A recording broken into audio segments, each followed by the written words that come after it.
2021 July 30 സമയം സന്ധ്യയോടടുക്കുന്നു.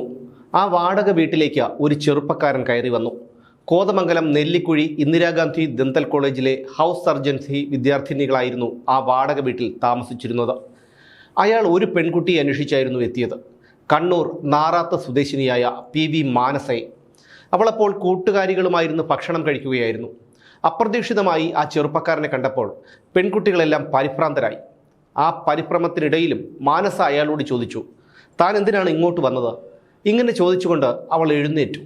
എന്നാൽ ആ ചെറുപ്പക്കാരൻ്റെ മുഖത്ത് വല്ലാത്തൊരു പകയായിരുന്നു. അയാൾ അവളെ തൊട്ടടുത്ത മുറിയിലേക്ക് വലിച്ചുകൊണ്ടുപോയി. മാനസയുടെ കൂട്ടുകാരികളൊക്കെ എന്തു ചെയ്യണമെന്നറിയാത്ത അവസ്ഥയിലായിരുന്നു. അപ്പോൾ അവർക്ക് ആകെ ചെയ്യാൻ കഴിയുമായിരുന്നത് നിലവിളിക്കാൻ മാത്രമായിരുന്നു. അപ്പോഴേക്കും അപ്പുറത്തെ മുറിയിൽ നിന്ന് ഒന്നിനു പിറകെ ഒന്നായി 3 വെടിയൊച്ചകൾ കേട്ടു. ഈ വെടിശബ്ദം സമീപത്തുള്ള ആൾക്കാരൊക്കെ കേട്ടു. എന്തോ വലിയ ആപത്ത് സംഭവിച്ചിട്ടുണ്ടെന്ന് മനസ്സിലാക്കിയ അയൽക്കാരും നാട്ടുകാരും ജംഗ്ഷനിലുള്ള ഓട്ടോറിക്ഷ ഡ്രൈവർമാരുമൊക്കെ ആ വീട്ടിലേക്ക് ഓടിയെത്തിയവർ കണ്ടത് അടച്ചിട്ട ഒരു മുറിയും ആ മുറിക്ക് മുന്നിൽ നിന്ന് നിലവിളിക്കുന്ന പെൺകുട്ടികളെയുമായിരുന്നു. അവർ ആ മുറിയുടെ വാതിൽ ചവിട്ടി തുറന്നു. അവിടെ കണ്ട കാഴ്ച അവരെ ഞെട്ടിച്ചു. നെഞ്ചിനു താഴെ വെടിയേറ്റ രക്തത്തിൽ കുളിച്ചു കിടക്കുകയാണ് ഒരു പെൺകുട്ടി. വെടിവെച്ച് ആത്മഹത്യ ചെയ്ത നിലയിൽ ഒരു ചെറുപ്പക്കാരനും കിടപ്പുണ്ട്. ആ മുറിയിലാകെ ചോര തളം കെട്ടി നിന്നിരുന്നു. ഓടിക്കൂടിയവർ 2 പേരെയും എടുത്ത് ആശുപത്രിയിലേക്ക് പാഞ്ഞു. പക്ഷേ അപ്പോഴേക്കും 2 പേരും മരണപ്പെട്ടിരുന്നു. തൊട്ടടുത്ത മാസം ഹൗസ് സർജൻസി പൂർത്തിയാക്കാനിരിക്കുമ്പോഴായിരുന്നു ഈ അരും കൊല അരങ്ങേറിയത്. ആരായിരുന്നു ആ ചെറുപ്പക്കാരൻ? ആ അന്വേഷണം എത്തി നിന്നത് കണ്ണൂർ തലശ്ശേരി മേലൂർ സ്വദേശിയായ രഖിലിലായിരുന്നു. ബംഗളൂരുവിൽ MBA കഴിഞ്ഞ രഖിൽ നാട്ടിൽ ഇൻറ്റീരിയർ ഡിസൈനറായി ജോലി ചെയ്യുകയായിരുന്നു. അയാൾക്ക് മുമ്പൊരു പ്രണയമുണ്ടായിരുന്നു. ആ പ്രണയം തകർന്ന സമയത്താണ് അയാൾ ഇൻസ്റ്റഗ്രാമിലൂടെ മാനസയെ പരിചയപ്പെടുന്നത്. ദിവസങ്ങൾ കഴിയും തോറും ആ പരിചയം അടുപ്പത്തിലേക്കും പിന്നെ പ്രണയത്തിലേക്കും വഴിമാറി. അങ്ങനെ ആ ബന്ധം കുറേ നാൾ മുന്നോട്ട് പോയി. ഇതിനിടയിൽ ഇവർ തമ്മിൽ പ്രശ്നങ്ങൾ തുടങ്ങി. നാട്ടിൽ നിന്ന് ഗൾഫിൽ പോയി കുറേ പണമുണ്ടാക്കിയാൽ മാനസയുടെ മനസ്സു മാറും. രഖിൽ ഇങ്ങനെ കരുതി. അങ്ങനെ ഗൾഫിലേക്ക് പോകാനുള്ള പണം കണ്ടെത്താനായി അവൻ തൻ്റെ കാറ് വിറ്റു. ആ പണം കൊണ്ട് വിസ എടുത്തു.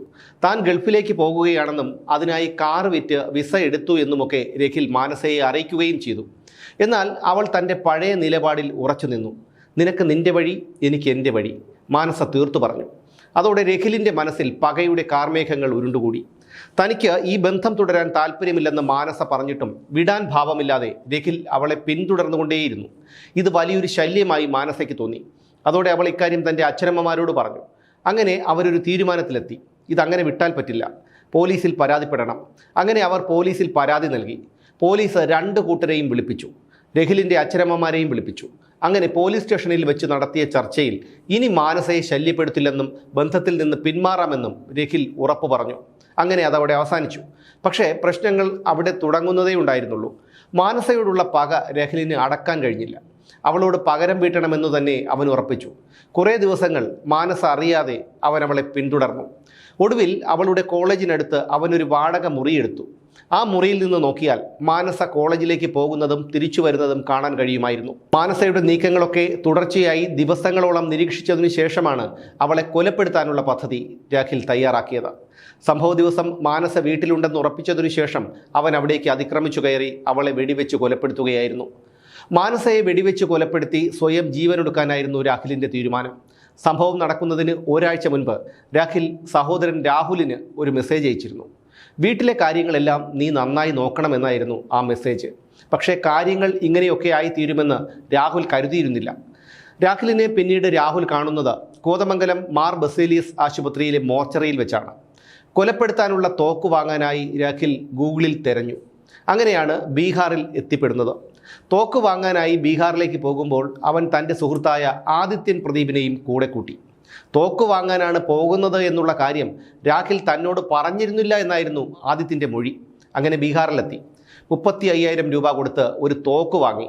13 ബുള്ളറ്റ് ലോഡ് ചെയ്യാവുന്ന 7.62 mm പിസ്റ്റളായിരുന്നു ഇത്. മാനസ കൊലക്കേസ് അന്വേഷിക്കാൻ റൂറൽ SP K കാർത്തിക്കിൻ്റെ നേതൃത്വത്തിൽ പ്രത്യേക അന്വേഷണ സംഘത്തെ രൂപീകരിച്ചു. തോക്ക് വാങ്ങാൻ ബീഹാറിലേക്ക് പോയത് രാഖിലും ആദിത്യനുമാണെന്ന് മനസ്സിലാക്കിയ പോലീസ് ആദിത്യനെ ചോദ്യം ചെയ്തു. അപ്പോഴാണ് ബീഹാറിൽ നിന്ന് തോക്ക് വാങ്ങിയതിനെക്കുറിച്ചുള്ള കാര്യങ്ങളെല്ലാം വിശദമായി ആദിത്യൻ പറയുന്നത്. അതോടെ ആദിത്യനെയും കൂട്ടി പോലീസ് സംഘം ബീഹാറിലേക്ക് പോയി. ബീഹാറിലെത്തിയ പോലീസ് സംഘം അവിടുത്തെ ലോക്കൽ പോലീസിൻ്റെ സഹായം തേടി. പിന്നീട് രാഹുലിന് തോക്കു നൽകിയവരെ അന്വേഷിച്ചിറങ്ങി. താമസിയാതെ രാഹുലിന് തോക്കു നൽകിയ ബീഹാറുകാരായ സോനുകുമാർ മോദിയെയും മനീഷ് കുമാർ വർമ്മയെയും ബീഹാറിൽ നിന്ന് പ്രത്യേക അന്വേഷണ സംഘം ബീഹാർ പോലീസിന്റെ സഹായത്തോടെ പിടികൂടി. തോക്കേന്തിയ 3 ബീഹാറി പോലീസുകാർ കൂടെ ഉണ്ടായിരുന്നില്ലെങ്കിൽ പ്രതികളെ അന്വേഷിച്ച് ബീഹാറിലെത്തിയ അന്വേഷണ സംഘത്തിന് അവരെയും കൊണ്ട് എളുപ്പം നാട്ടിലേക്ക് എത്താൻ സാധിക്കുമായിരുന്നില്ല.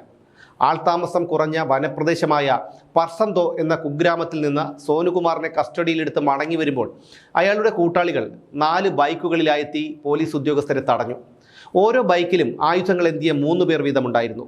കേരളത്തിൽ നിന്ന് പോയ പോലീസുകാരുടെ കയ്യിലാകട്ടെ ആയുധങ്ങളൊന്നും ഉണ്ടായിരുന്നുമില്ല. ഒടുവിൽ കൂടെയുണ്ടായിരുന്ന ബീഹാർ പോലീസ് ആകാശത്തേക്ക് 3 റൗണ്ട് വെടിവെച്ചതോടെ അക്രമികൾ ഭയന്നോടി. അവിടെ നിന്ന് രക്ഷപ്പെട്ട സോനുകുമാറിനെ ഖട്ടിയ പോലീസ് സ്റ്റേഷനിൽ എത്തിച്ചപ്പോഴും രക്ഷപ്പെടുത്തി കൊണ്ടുപോകാൻ കുറേ പേരെത്തി. കേസുള്ളതുകൊണ്ട് അയാളെ കേരളത്തിലേക്ക് കൊണ്ടുപോകാതിരിക്കാൻ കഴിയില്ലെന്ന് പറഞ്ഞപ്പോൾ ഒത്തുതീർപ്പ് ശ്രമവുമായും ചിലരെത്തി. തങ്ങൾ കൊടുത്ത തോക്കുപയോഗിച്ച് കൊലപാതകം നടത്തിയെന്നുള്ള കാര്യം സോനുകുമാറിനോ മനീഷ് കുമാറിനോ അറിയാമായിരുന്നില്ല. കൊച്ചിയിൽ നിന്ന് 3100 കിലോമീറ്റർ പിന്നിട്ട് തങ്ങളെ കൊണ്ടുപോകാൻ കേരള പോലീസ് എത്തുമെന്ന് സ്വപ്നത്തിൽ പോലും അവർ കരുതിയിരുന്നുമില്ല. വീടിനോട് ചേർന്ന് ഒരു ചെറിയ സ്റ്റേഷനറി കട നടത്തുകയായിരുന്നു സോനുകുമാർ. അയാളുടെ പ്രധാന ബിസിനസ് ഓൺലൈൻ മണി ട്രാൻസ്ഫർ ആയിരുന്നു. കേരളമടക്കമുള്ള വിവിധ സംസ്ഥാനങ്ങളിൽ ജോലി ചെയ്യുന്ന ബീഹാറുകാരുടെ പണം കമ്മീഷൻ വാങ്ങി അവരുടെ വീടുകളിൽ തത്സമയം എത്തിക്കുന്നതായിരുന്നു അയാളുടെ ഇടപാട്. അതുകൊണ്ട് തന്നെ അയാൾ ഗ്രാമവാസികൾക്കൊക്കെ പ്രിയപ്പെട്ടവനായിരുന്നു. സോനുകുമാറിൻ്റെ സൈഡ് ബിസിനസ്സായിരുന്നു തോക്ക് വിൽപ്പനയുടെ ഇടനിലക്കാരൻ എന്നത്. മൊബൈൽ ഫോൺ ടവർ ലൊക്കേഷൻ നോക്കിയാണ് പോലീസ് സോനുകുമാറിനെയും മനീഷ് കുമാറിനെയും കണ്ടെത്തിയത്. യൂബർ ടാക്സി ഡ്രൈവറായിരുന്നു ബക്സർ സ്വദേശിയായ മനീഷ് കുമാർ വർമ്മ. ഫോൺ ചാർജ് ചെയ്യാൻ വീട്ടിൽ വെച്ചിട്ട് പോയതുകൊണ്ട് അയാളെ കണ്ടെത്താൻ പോലീസിന് കഴിഞ്ഞില്ല. അങ്ങനെ ഒരു വണ്ടിക്കച്ചവടത്തിനെന്ന പേരിൽ സോനുകുമാറിനെ കൊണ്ട് അയാളെ വിളിച്ചു വരുത്തുകയായിരുന്നു പോലീസ്. വിമാനത്തിൽ നെടുമ്പാശ്ശേരിയിൽ എത്തിച്ച ഇവരെ കോതമംഗലം ഫസ്റ്റ് ക്ലാസ് മജിസ്ട്രേറ്റ് കോടതിയിൽ ഹാജരാക്കി റിമാൻഡ് ചെയ്തു. കണ്ണൂരിലെ കൃഷിയിടത്തിൽ പന്നിയുടെയും മറ്റു കാട്ടുമൃഗങ്ങളുടെയും ഒക്കെ ശല്യമാണെന്നും അവയെ തുരത്താൻ വേണ്ടിയാണ് തോക്ക് വാങ്ങുന്നത് എന്നുമായിരുന്നു രാഹുൽ തങ്ങളോട് പറഞ്ഞതെന്നാണ് സോനുകുമാറും മനീഷ് കുമാറും പോലീസിനോട് പറഞ്ഞത്. 13 റൗണ്ട് നിറയൊഴിക്കാവുന്ന തോക്കായിരുന്നു അത്. കാട്ടുമൃഗങ്ങളെ വെടിവെക്കാനെന്ന് പറഞ്ഞതുകൊണ്ടാണ് കൂടുതൽ നിറയൊഴിക്കാവുന്നതും പ്രഹരശേഷി കൂടിയതുമായ തോക്ക് നൽകിയതെന്നും അവർ മൊഴി നൽകി. നവംബറിൽ പ്രത്യേക അന്വേഷണ സംഘം Kothamangalam judicial first class magistrate കോടതിയിൽ 200ഓളം പേജുള്ള കുറ്റപത്രം സമർപ്പിച്ചു. 1-ാം പ്രതി രാഹുൽ. ബീഹാറിൽ നിന്ന് തോക്ക് വാങ്ങിയതിനും കൊണ്ടുവന്നതിനും എല്ലാത്തിനും രാഹുലിന് കൂട്ടുനിൽക്കുകയും ചെയ്ത കണ്ണൂർ ഇടച്ചൊവ്വ കണ്ണംതേത്തിൽ ആദിത്യൻ പ്രദീപ് 2-ാം പ്രതി. തോക്ക് രാഹുലിന് വിറ്റ ബീഹാറുകാരൻ സോനുകുമാർ 3-ാം പ്രതി. ഇടനിലക്കാരനായ മനീഷ് കുമാർ വർമ്മ 4-ാം പ്രതി. ശാസ്ത്രീയമായ തെളിവുകളുടെ അടിസ്ഥാനത്തിൽ തയ്യാറാക്കിയ കുറ്റപത്രത്തിൽ 81 സാക്ഷികളുണ്ടായിരുന്നു. ജില്ലാ പോലീസ് മേധാവി കെ കാർത്തികിന്റെ നേതൃത്വത്തിൽ നടത്തിയ അന്വേഷണം ബീഹാർ, വാരണാസി, പാറ്റ്ന, മുംഗീർ, ശങ്കരാപൂർ, ജത്യ ബന്ദർ എന്നിവിടങ്ങളിലൊക്കെ നീണ്ടു. DYSP Muhammad Riyas, SHO VS Vipin, SIമാരായ Mahin Saleem, Shaji Kuriakose, Martin Joseph, KV Benny, ASIമാരായ VM രഘുനാഥ്, TM മുഹമ്മദ്, CPOമാരായ അനൂപ്, ഷിയാസ്, ബേസിൽ, ബഷീറ എന്നിവരായിരുന്നു അന്വേഷണ സംഘത്തിൽ ഉണ്ടായിരുന്നത്. 15 വർഷം BSF ജവാനായി ജോലി ചെയ്തിരുന്ന ഹോംഗാർഡ് സാജു ഏലിയാസിനെയും ബീഹാറിൽ പ്രതികളെ അന്വേഷിച്ചു പോയ സംഘത്തിൽ SP ഉൾപ്പെടുത്തിയിരുന്നു. സാജു ബീഹാറിൽ ജോലി ചെയ്തിരുന്നതുകൊണ്ടും ഇന്ത്യയിലെ പല പ്രാദേശിക ഭാഷകളും അറിയാമെന്നുള്ളതുകൊണ്ടുമാണ് അദ്ദേഹത്തെ അന്വേഷണ സംഘത്തിൽ ഉൾപ്പെടുത്തിയത്. അങ്ങനെ പ്രണയപ്പകയിൽ കൊല്ലപ്പെട്ട ഒരുപാട് പെൺകുട്ടികളിൽ ഒരാളായി മാനസയും മാറി.